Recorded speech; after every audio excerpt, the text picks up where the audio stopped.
అది constitutional post అది. దాని ఏకపక్ష ఆచార్య గారు వెంకట్ ఒక్క నిమిషం ఆచార్య గారు ఆచార్య గారు కంప్లీట్ చేద్దాం.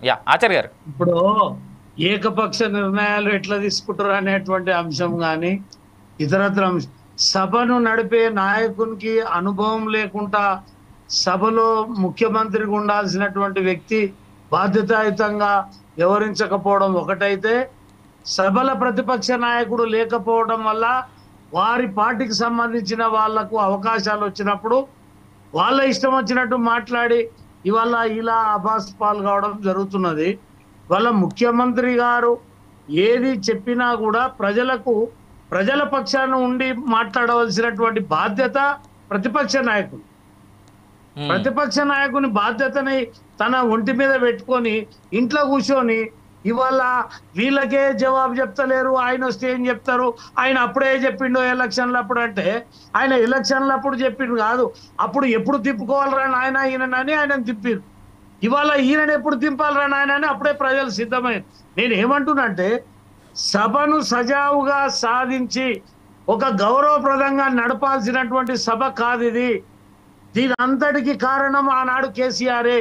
ఈ మాటలకు, ఈ చేష్టలకు, ఈ అన్పార్లమెంట్ వర్డ్స్ కు మూల కారణమే ఆయన. ఇవాళ ఆయనను చూసిండు ఈయన కాపీ కొడుతున్నాడు రేవంత్ రెడ్డి గారు. ఇవాళ స్ట్రెచ్చర్ మీదకి వెళ్ళి చక్కగా అక్కడనే పోతారు ఇక్కడనే పోతారు అని ఏ భాష అవసరమా అది? నీ ప్రభుత్వ విధానము, నువ్వు చేస్తున్న పని, నువ్వు చేస్తున్నటువంటి విధానం చెప్పు. ఇక స్ట్రెచ్చర్లు రేపు మార్చురికి పోతారు ఇక్కడ పోతారు, ఏ అవసరం ఆ తెలంగాణ ప్రజలకు? ఈ భాష ఇవాళ అనుభవం ఉన్న ఆయన్నేమో ఇంట్లో కూర్చున్నాడు, అనుభవం లేని ఆయన్నేమో ఆయన ఇష్టం వచ్చినట్టు మాట్లాడుతున్నాడు. సభల కాంగ్రెస్ లో కూడా అనుభవం ఉన్న వాళ్ళు చాలా మంది ఉన్నారు, ఇక్కడ కూడా ప్రతిపక్షంలో కూడా అనుభవం ఉన్న వాళ్ళు ఉన్నారు.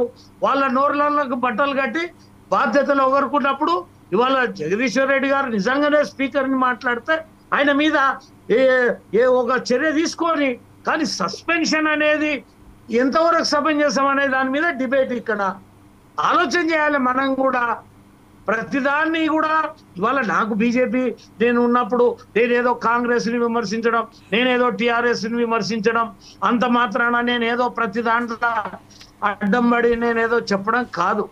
సబ్జెక్ట్ అయింది. ఇవాళ జగదీశ్వర్ రెడ్డి గారు అన్న మాట ఏంది, దానికి ఎంతవరకు పనిష్మెంట్ ఇవ్వాలి? మన ముఖ్యమంత్రి మిగతా వాళ్ళు దీని మీద నిజమే ఇప్పుడు స్పీకర్ ని ఆ రకంగా మాట్లాడడం తప్పే. నేను ఉప్పు అని అంటలేం. స్పీకర్ బాధ్యత అది. వాళ్ళ హైకోర్టు అయినా సుప్రీంకోర్టు అయినా తుది నిర్ణయం స్పీకర్ కి ఎందుకు ఇస్తున్నారు?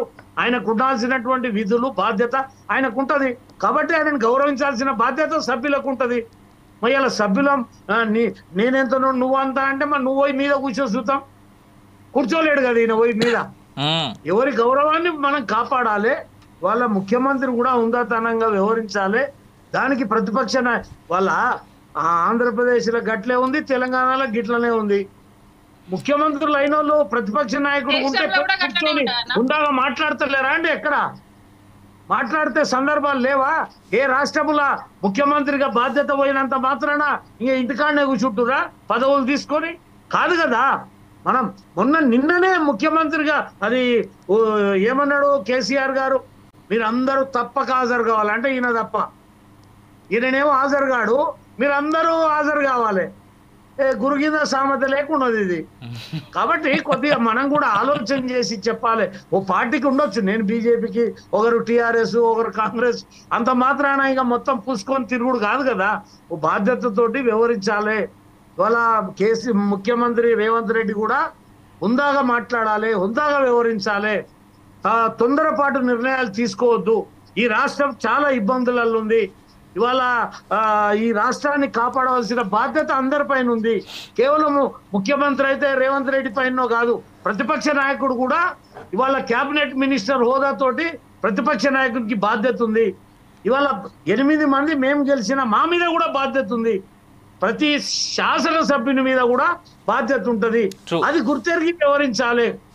ఏది పడితే అది మాట్లాడి ఎట్లవై కించపరచాలి కాబట్టి, అవమానం చేయాలి కాబట్టి, ఇక్కడ ఆయన వాళ్ళని అవమానం చేయాలి, అక్కడ ఆయన వీళ్ళని అవమానం చేయాలి. అది మంచిది కాదు. వాళ్ళ టిఆర్ఎస్ ఉన్న వాళ్ళు మళ్ళీ తక్కువలా స్పీకర్ చేతులకి వెళ్ళి తీసుకొని స్పీకర్ కు కాయిదాలు ఇసిరి కొట్టే సందర్భాలు అన్ని పార్టీలలో ఇవన్నీ చేసిన వాళ్ళే. కానీ అటువంటివి జరగకుండా మనం హుందాతనంగా చేస్తే బాగుంటది. ఇది మా అభిప్రాయం. రైట్ ఆచార్య గారు, చాలా సింపుల్